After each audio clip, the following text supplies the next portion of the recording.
Planning together is really important. I'm always including your loved ones and kind of figuring out what we want to focus on this holiday season and what brings joy. If your loved one it really enjoys hearing holiday classics, seeing holiday movies, and going out and see Christmas lights or any other type of things you can think of, those might be the things you focus on. Yeah, or like baking. I know my family cooking is huge. So baking. So if someone has sort of gotten to the point where it's harder for them to recall a recipe or follow a recipe, maybe do it together so that you can still have that memory and do that, that tradition. Welcome to Aging in Style, the podcast dedicated to celebrating aging and what it takes to do it well. I'm Lori Williams. I'm a certified senior advisor and senior housing expert. In each episode, you'll learn stories of older adults who are thriving in their 70s, 80s, 90s, and in some cases in their hundreds. Whether you're an older adult or the child of an older adult, this podcast is filled with insightful resources, organizations that are doing incredible work, and stories that will inspire you to volunteer, learn, and who knows, maybe even skydive in your golden years. Hi, welcome to today's episode of Aging in Style.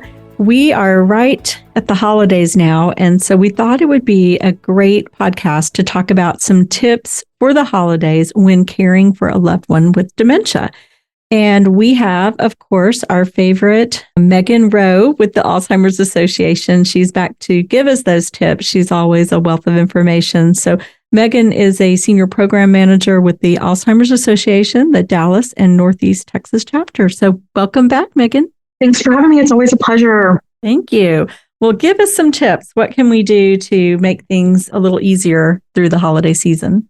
Well, let's talk a little bit about the holidays. I know personally, I love the holidays. I love decorating and the foods, the music, the smells, the pine, the cinnamon. All those things are very nostalgic to me personally. But as a person with young kids and lots of family members, it can also be a little stressful, chaotic, trying to organize things. So I want to talk a little bit about some of the natural stressors we come across during the holidays. It's often a time for togetherness and sharing, but it can also bring stress and disappointment if you have expectations set, or even sadness, because as you know, our holiday traditions may evolve over time, or who can be a part of holiday traditions. So today we're going to talk a little bit about what it might be like for someone caring for a loved one with Alzheimer's or dementia, and how we can make some adjustments to hopefully make the holidays as stress-free as possible. So, and there's also,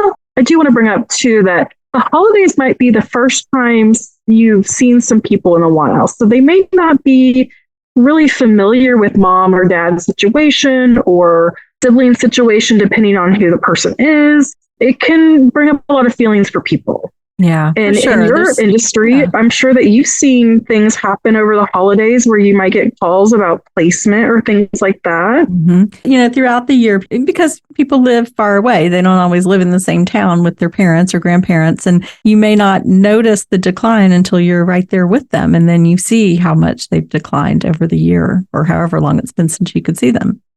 Yeah. And, one of the greatest things about holidays is that we have traditions within our own families. But, sometimes that can be overwhelming to try to maintain those as needs change and families, the dynamics change. So we're going to talk a little bit about making sure the whole family can really help provide a supportive environment. So in the earlier stages, I just want to remind everyone, a person living with Alzheimer's may experience minor changes. So they might still be pretty active in the holiday planning and activities, but there might be some people that may withdraw and be less comfortable socializing, might get tired easier, not necessarily not enjoy, but it may be more difficult to enjoy all the festivities during the holidays. And so the key is to check in with each other, of course, and discuss options. A simple, how are you doing? How are you feeling about everything? May be really appreciated by someone in the earlier stages. Planning together is really important. I'm always including your loved ones and kind of figuring out what we want to focus on this holiday season and what brings joy. If your loved one it really enjoys hearing holiday classics, seeing holiday movies and going out and see Christmas lights or any other type of things you can think of. Those might be the things you focus on. Yeah, or like baking. I know my family, cooking is huge. So baking. So if someone has sort of gotten to the point where it's harder for them to recall a recipe or follow a recipe, maybe do it together so that you can still have that memory and do that, that tradition. And maybe not do every traditional thing that you might do, but maybe incorporate just a few and adapt it in a way that makes sense for you and your loved ones. So as dementia progresses, though, into the late stages, you're going to really want to review your holiday plans to ensure they're still a good fit for your loved one and for the person providing care. Everyone is unique in this. Every family has their different traditions and hosts and things that they do. And so it's really important to include the whole family. So we're hoping that these tips will help it be a little bit easier. So the biggest thing here is going to be adjusting your expectations. Having a group or a face-to-face meeting with your loved ones can be really helpful in making sure they understand what your caregiving situation currently is and setting really realistic expectations about what you can and can't do. And we want caregivers to understand that although they're caring for someone and it's very easy to want to help and do all these things, it's perfectly okay and helpful to set those boundaries of things that you can realistically manage while on your caregiving journey. Megan, I think that's really important to, like you said, have these conversations and set these expectations, because I think, even in a family where there isn't dementia, a lot of times there are family dynamics that come into play when everyone comes together, right? So there can be some issues that come up, maybe from childhood or whatever. So I do think, these things can come to a head, especially when dementia is thrown in there too. So it's so important to have those conversations in advance, especially if one child is the caregiver and maybe is feeling not so happy about that situation. You don't want another sibling coming in and saying something, you're not doing it right or whatever, which, I'm sure you hear this too. I hear it all the time. So, I agree that setting that intent, what your holiday is going to look like, is very important. Yeah, and no one should expect you to maintain every holiday, a tradition or event exactly the way you have in the past. Although there's some things that we may repeat each year, it's always going to look a little different because the family dynamic always changes. It's evolving over time. So give yourself permission to only do what you can reasonably manage. And I know I'm terrible at this because I get these great ideas in my head of all these things I want to do. But then when it comes to having the time to do them, it can be a real challenge. So really take that into consideration as you work with your family to figure out what are the biggest things that we want to do to incorporate into our holiday this season. You can also do things one-on-one that's just for you and your loved one to celebrate in the home, whether that's, like you said, baking. Baking brings out such pleasant smells, or having the nostalgic holiday music playing in the background, or setting up a tree, but maybe the tree doesn't have all the things that it used to, but maybe it's just the symbol of the holiday or whatever holidays you celebrate. Those are the things that just take into consideration as you're kind of managing your own expectations for the holiday and only doing what you can reasonably manage. Some other suggestions would include having smaller groups over. Some families have 20 plus people, 10 plus people. That can be a little overwhelming maybe for someone with dementia that doesn't experience that much activity with people on a daily routine basis. So maybe you could do visits of smaller, like 5 or 6 people, and maybe it's potluck style so that not one person's responsible for bringing all the food. If you do have a large family and everyone wants to get together, because it's just the tradition, you could also maybe have a designated quiet area for that person to go to. Yeah, that's a great idea. That's a really good idea. And maybe someone else is hosting. Maybe you can just pop in and head out when it's comfortable for you and your loved one, and having that, time away in, a room aside in your house that's for resting. That's a really great idea, Lori. It could be a little overstimulating if you consider 20 people that may include kids and music and cooking and back and forth and taking the trash out and all the things that happen chaos in a home. And the beautiful chaos of the holidays. But that could maybe be a little bit overwhelming for someone that doesn't experience that regularly. So having an option for a resting place or having a smaller get together or having someone else host might be some good options as you head into the holidays. Familiarize others with your situation. You can have a group conversation. Writing a letter or an email might be helpful. It doesn't have to go too deep. We have a great example we can share with the listeners, Lori, of just, kind of what to expect of your loved one's current capabilities. Would you include on that, for example, like if everyone hasn't seen mom in a while and mom is maybe not recognizing people anymore. So maybe, okay, don't be surprised if mom doesn't know who you are. And this is how to respond to that instead of getting angry or upset or hurt. It's not you. Yeah. No, I think that's a really good point. And the letter does have, suggestions related to if someone doesn't recognize names or remember names, that it's not personal and spending time with you is still very valuable. And it might be helpful. You're making me think of to add in items in there that might be meaningful activities to do with that loved one, whether that's bringing over a little photo book and, sharing in that, or decorating cookies with the grandkids. So, some simple things, suggestions that you could add into the letter that we're really looking forward to visit. Good. Or he can't wait till your apple pie or whatever, Yeah.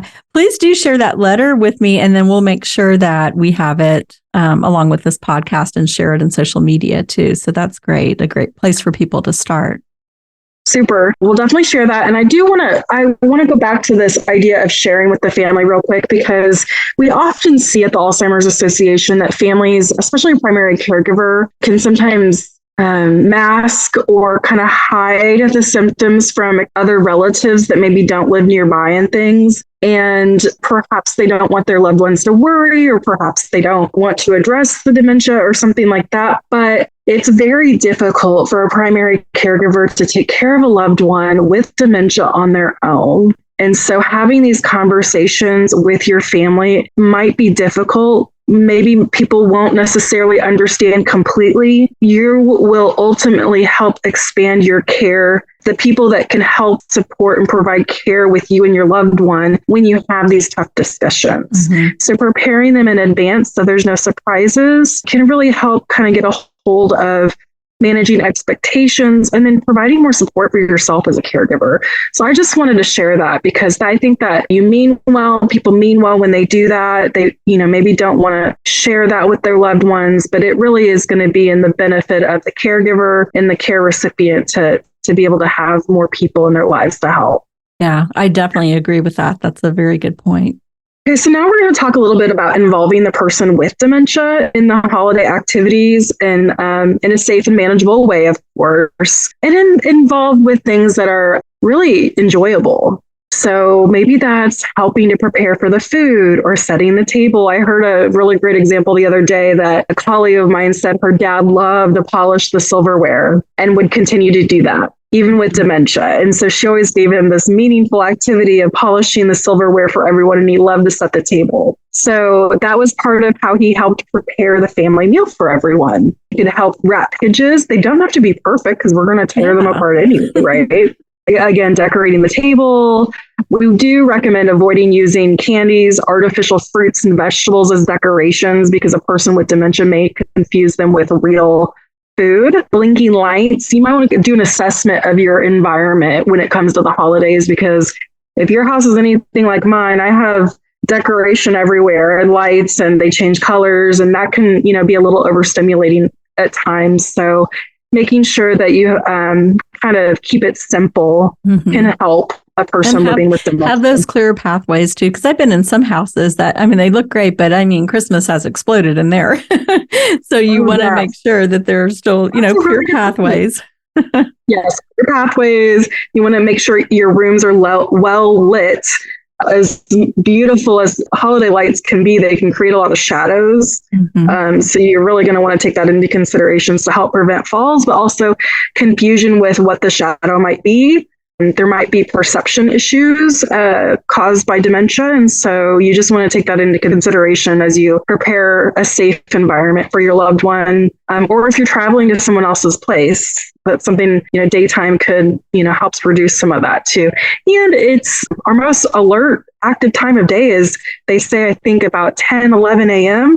So that it might be, that you have your holiday meal earlier to help accommodate for your loved ones. That's a good point. Maybe don't plan it at 4 or 5 o'clock in case of sundowning. So that, have it a little earlier. It can be a tiring part of the day. And there's families out there that might celebrate in the evening traditionally. And, maybe they turn that into a brunch the next day, or maybe meet in the earlier afternoon. So that can help avoid some of the sundowning times in the later evening, afternoon, where exhaustion sets in, perhaps could trigger some different types of behaviors and things. So that's something to consider as well. Maybe also, I just thought of this, maybe you open gifts at different times. So maybe you come a little later after the kids have opened, because, there's always so much excitement and beautiful chaos, as you said, with kids, and, they have toys that make noise and lights and all that stuff. So maybe you come after the kids have opened their gifts, and then, it's like a little quieter time.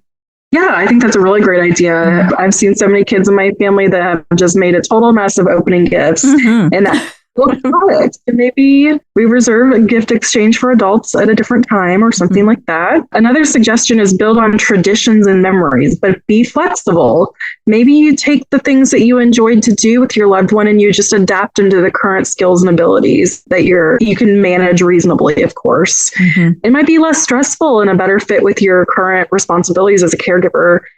For example, watching seasonal films, or maybe you used to go caroling and that was a joy in your life, but maybe now you're going out to see carolers or plays on TV. I don't want to give TV as just the example, but or maybe you just gather around your own Christmas tree with your family and sing songs together, sing Christmas songs, or even have just a hot cup of hot cocoa and listen to some Christmas or any kind of holiday music. So adaptive gift giving is kind of our next bigger section of tips. You want to make sure, another reason to have a good conversation with your loved ones or anyone that's going to provide a gift, you want to make sure that they provide appropriate gifts for your loved one that are safe and comfortable, easy to use gifts. So it's really helpful to provide suggestions, to be quite honest, from the caregiver. Something that could benefit a caregiver too would also benefit the person with dementia.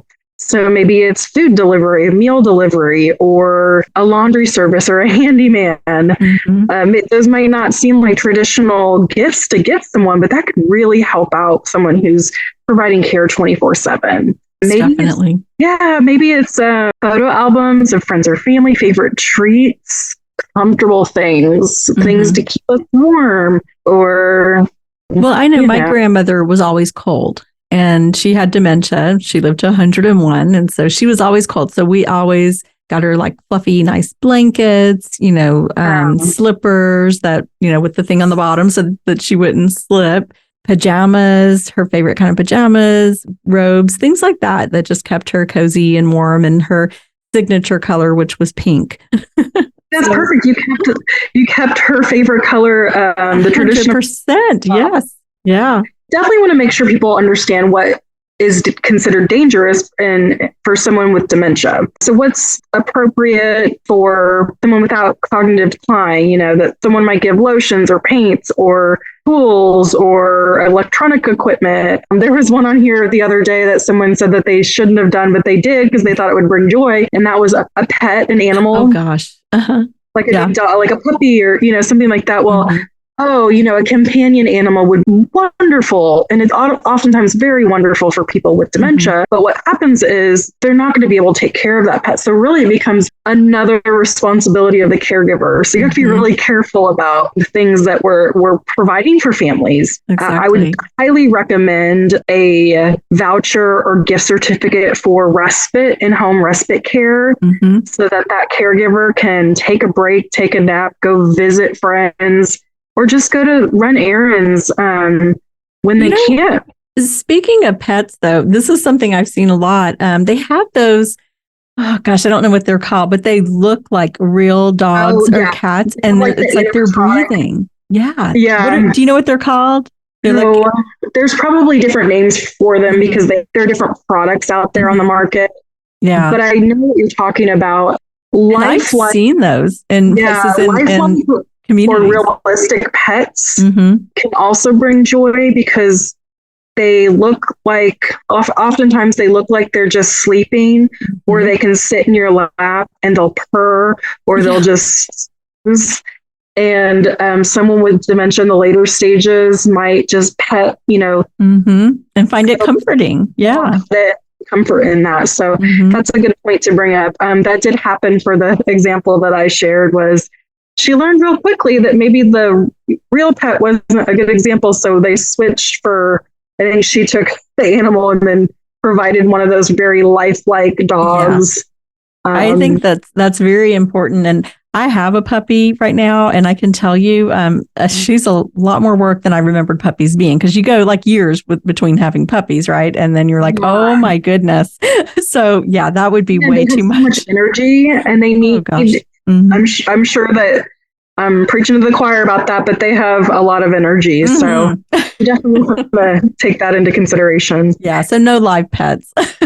Yeah.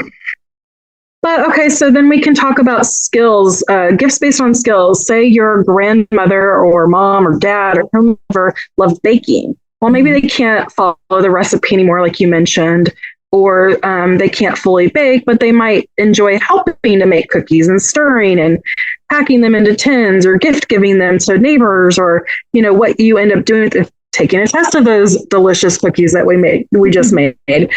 So take that into consideration. Just because they can't maybe help make the whole meal like they used to, if that's the case, I bet you could still find some very purposeful and meaningful things, tasks for them to do that can help prepare the meals, or just be involved. I think the being involved and having the connection of being involved and living in that moment is really important for folks that are living with dementia. And that's a great activity to do family members too.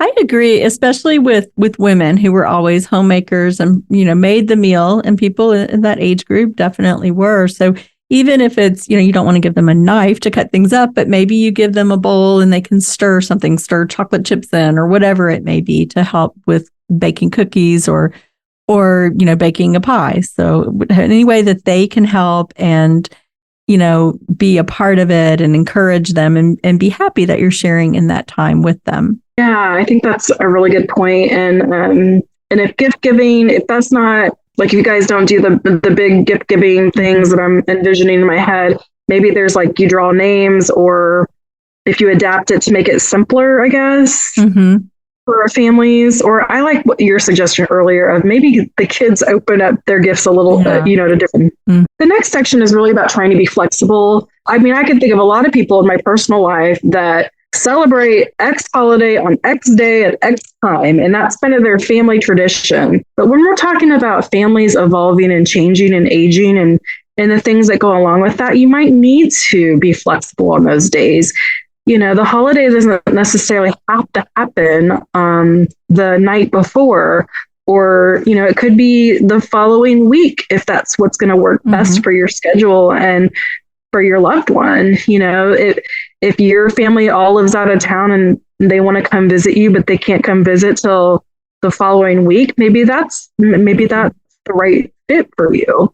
And like you said about adapting your tradition. So like my family, here's an example. I'm sure a lot of families are this way, go to midnight mass on Christmas Eve. And then, so there's like a big dinner, Christmas Eve, and then we open presents, and then we go to mass. And so those are all things that are happening later in the day, which are not going to be good for someone who has dementia. So you may just, maybe certain members of the family go on and do that, but you adjust and adapt things so that it's going to be better for the person with dementia.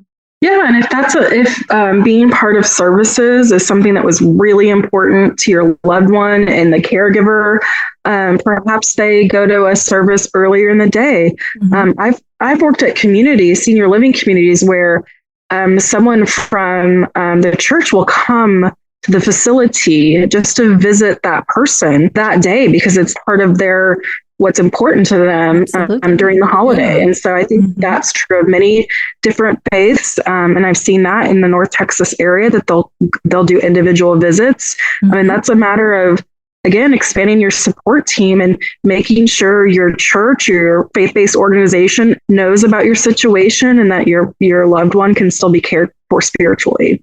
So that's a really good point to bring up because that's not on this list. But being flexible is, and that's, I think, what the biggest theme of this is, being flexible and adaptable to make less stress for yourself. And it's, I really want to encourage any caregivers that are listening to give themselves permission to have that, to set boundaries, to understand what your own reasonable, what you can reasonably manage during the holidays. We sometimes as caregivers get caught in you want to do everything for everyone, and you're a giver, you're this person that's providing so much, and sometimes you don't provide that for yourself. You lose sight of taking care of yourself, and stress management is a really big part of taking care of yourself. So I want to reiterate that because it's very difficult for our caregivers out there to do that for themselves.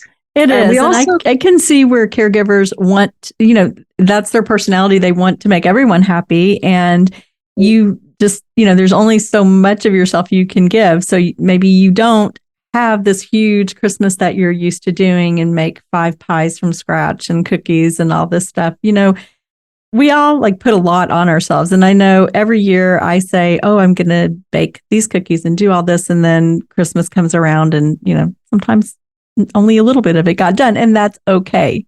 The time just moves so quickly, it seems like. And the things that we can envision in our minds of the things we would like to do and accomplish doesn't always translate to the time we have available to do those things. Or the energy. Sometimes we just don't have the energy to put into baking the 5 pies. So we need to go down to the store and get them or have someone bring some pies. And your gifts don't all have to be like a department store, beautifully wrapped with the matching ribbon and all of that. If they're wrapped, that's good.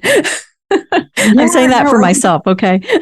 Really, get the family involved with wrapping, get your loved ones involved with wrapping, because ultimately it's going to be opened anyway. And that's kind of the fun part too. Yeah. So just being flexible on those things.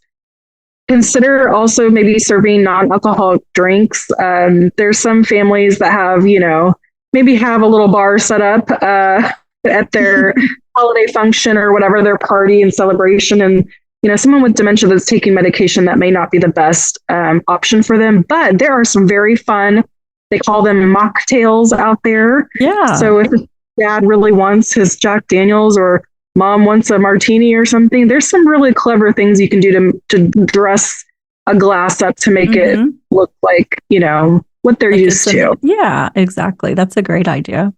Yeah, we had another example this week. I did this tip sheet for someone else, and they were saying that they had to start incorporating that because dad would forget that he already had his Jack Daniels and he would go get another one. And, that can be a little challenging at times. So some of the other hacks that I would recommend too is I really feel like the thought in my mind of going to a mall or a big store to go shopping can be very overwhelming to me personally. So there's little life hacks that aren't on here to make your holiday a little bit more organized. And shopping online, there's no shame in shopping online and having it delivered right door. We have a lot Amazon. I'm the Amazon shopper. I don't want to shop at all right now, except online. A lot of conveniences at our fingertips. And if you're listening and you're not super familiar with that process, rely on those family members. I guarantee there are family members that you have that can help you order the things you need and get them to you before the holidays. And there was a great example of someone this week there's this person in this person's family that is highly organized on Google Docs and Google Sheets and all those things. So this family member organizes everything from travel dates, like when are we arriving, when are we leaving, things we can do while we're there, gift giving exchange, like Lori, you have Susie, and Susie, you have Bob. And maybe if you have someone talented in the organization department in your family, let them build that out for you. That might be helpful to your family. Yeah, that's a great idea. Yeah, some other life hacks. I mean, you can have a holiday meal delivered to your door without any cooking at all. It might take some prep of ordering in advance, but it is an option. So there's some modern day things that can really help folks out there. And I would encourage you to take advantage of that and ask a family member if you're not aware of what those are. One thing, Lori, I really do want to talk about before we end today is, and tell me if you experience this ever, the post-holiday letdown. The holidays are over, the decorations are gone. We enter into a new year, a very long month of winter, and we don't always prepare ourselves for that. It can be kind of... for me, the letdown is when Christmas is over, the day after Christmas, and I look around and I think, man, I got to put all this stuff away. Yes, cleaning it all up. And then I always feel like when it's all up, my home looks empty. It almost does. Yes, it's like the house looks like naked.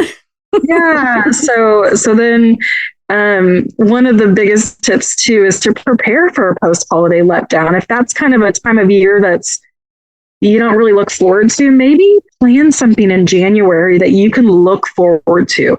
Maybe it's lunch with your girlfriends, or maybe it's a day's getaway, like a weekend getaway, and you have family members coming to help out with your loved one.